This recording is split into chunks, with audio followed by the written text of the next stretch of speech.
Revision everything में एक बार फिर से आप लोगों का बहुत बहुत स्वागत है। तो कैसे हैं आप लोग? आई होप आप सब बहुत ही अच्छे होंगे। देखिए, इसके पहले हम लोगों ने गुप्त वंश के बारे में थोड़ा बहुत नॉलेज लिया हुआ था, यानी कि इसके पहले गुप्त वंश का हम लोगों ने एक पार्ट देख लिया हुआ है। आज हम देखेंगे गुप्त वंश का दूसरा पार्ट, जिसमें हम बात करेंगे चंद्रगुप्त द्वितीय के बारे में। देखिए, रामगुप्त के बाद चंद्रगुप्त द्वितीय शासक बना, यानी कि जो रामगुप्त थे ये चंद्रगुप्त के ही भाई थे, लेकिन रामगुप्त एक अयोग्य शासक थे, इसीलिए इनको हटाकर चंद्रगुप्त द्वितीय ने गुप्त वंश को संभाला। इसने यानी कि चंद्रगुप्त द्वितीय ने शकों का अंत करके विक्रमादित्य की उपाधि धारण की। अगर आपसे पूछा जाए कि चंद्रगुप्त द्वितीय ने विक्रमादित्य की उपाधि क्यों धारण की, तो आप लोग वहाँ पे कहिएगा कि उन्होंने शकों का अंत किया, इस उपलक्ष्य में उन्होंने विक्रमादित्य की उपाधि धारण की। विक्रमादित्य का अर्थ होता है शूरवीर। उसके बाद अगला पॉइंट है, इतिहास के कुल 14 शासकों ने विक्रमादित्य की उपाधि धारण की। यानी कि अगर आपसे पूछा जाए कि कितने शासकों ने विक्रमादित्य की उपाधि धारण की, तो इतिहास के कुल 14 शासकों ने विक्रमादित्य की उपाधि धारण की। इसने चांदी के सिक्के चलाए, यह न्याय के लिए प्रसिद्ध था। इसके न्याय का सिंहासन पत्थर का बना हुआ था। यानी जो चंद्रगुप्त द्वितीय थे, इन्होंने चांदी के सिक्के चलाए, और उसके अलावा ये सबसे फेमस क्यों हुए थे? क्योंकि ये न्याय के लिए प्रसिद्ध थे, यानी ये बहुत अच्छा ही न्याय करते थे, इसीलिए ये प्रसिद्ध हुए अपने न्याय के कारण। और अगर आपसे पूछा जाए कि इनका सिंहासन किससे बना हुआ था, तो इनका सिंहासन पत्थर से बना हुआ था। इनके समय सर्वाधिक विकास हिंदू धर्म का हुआ, यानी कि गुप्त काल में सबसे ज़्यादा किसी धर्म का अगर विकास हुआ तो वो हिंदू धर्म का हुआ। चंद्रगुप्त द्वितीय के दरबार में चीनी यात्री फाहियान आया, इसका यात्रा विवरण फोक्यूकी है। यानी कि अगर आपसे पूछा जाए कि फाहियान किसके दरबार में आया था, तो चंद्रगुप्त द्वितीय के दरबार में ही फाहियान आया था। और फाहियान की जो रचना है, जो उसका यात्रा विवरण है, वो फोक्यूकी है। इसके बाद है, इनके दरबार में संस्कृत के 9 विद्वान रहते थे, जिन्हें नवरत्न कहा जाता था। यानी कि जो चंद्रगुप्त द्वितीय थे, इनके दरबार में कुल 9 लोग रहते थे, जो कि संस्कृत के बहुत बड़े ही विद्वान थे। इनमें प्रमुख कालिदास हैं, उसके अलावा अमरदास, वारामिहिर और धन्वंतरी प्रमुख थे।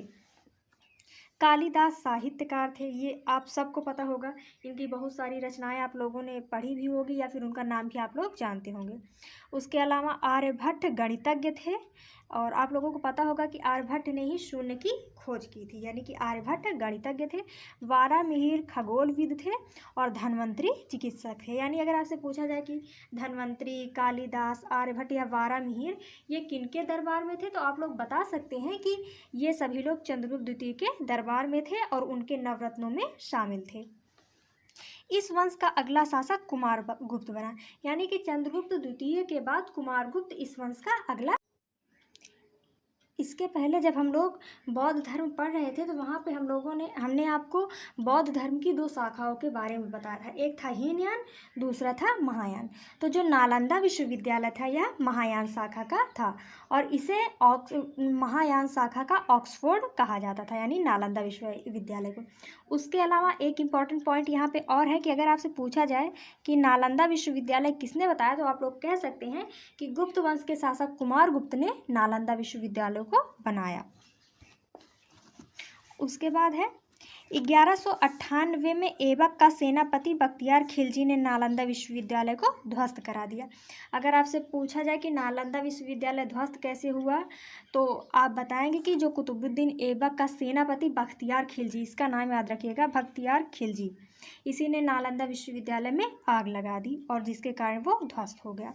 कुमारगुप्त के बाद अगला शासक स्कंदगुप्त बना। स्कंदगुप्त ने सुदर्शन झील का पुनर्निर्माण करवाया।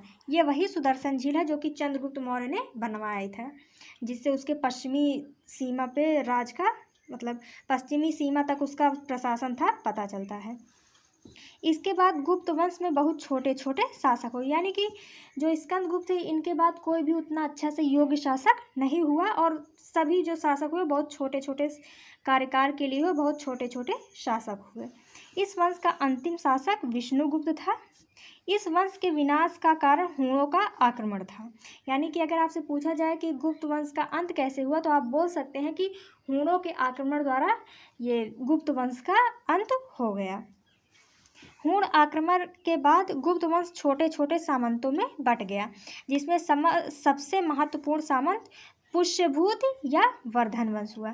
यानी कि हूण वंश का जब आक्रमण हुआ तो उस समय गुप्त वंश लड़खड़ा गया और उसका अंत हुआ। लेकिन भारत पे किसी न किसी का, यानी कि मगध पे किसी न किसी का तो शासन होगा ही, और उसी में सबसे महत्वपूर्ण इन लोगों के सामंत हुए, जिनमें सबसे महत्वपूर्ण पुष्यभूति या वर्धन वंश था। अब देख लेते हैं हूण के बारे में कुछ चीज़ें। जो हूण थे, हूण का क्षेत्र फारस यानी ईरान से अफगानिस्तान तक था। यानी कि वो हूण जिन्होंने गुप्त वंश का विनाश किया वो ईरान से अफगानिस्तान तक के थे, यानी फारस के एरिया के थे। इनकी राजधानी अफगानिस्तान के बामियान में थी। तारामाड़ और मिहिरकुल दो प्रमुख हूण आक्रमणकारी थे। इनका नाम याद रखिएगा, तारामाड़ और मिहिरकुल। मिहिरकुल बौद्ध विरोधी तथा मूर्ति भंजक था। आप लोगों ने शायद अगर पढ़ा होगा तो जो हमारा अफ़गानिस्तान, माफ़ कीजिएगा, हमारा नहीं, जो अफ़गानिस्तान है वहाँ पे बुद्ध जी की बहुत बड़ी मूर्ति थी जो पत्थरों को काट के बनाई गई थी। वो अफ़गानिस्तान के बामियान में थी और वर्तमान में उसको आतंकवादियों ने तोड़कर ख़त्म कर दिया है।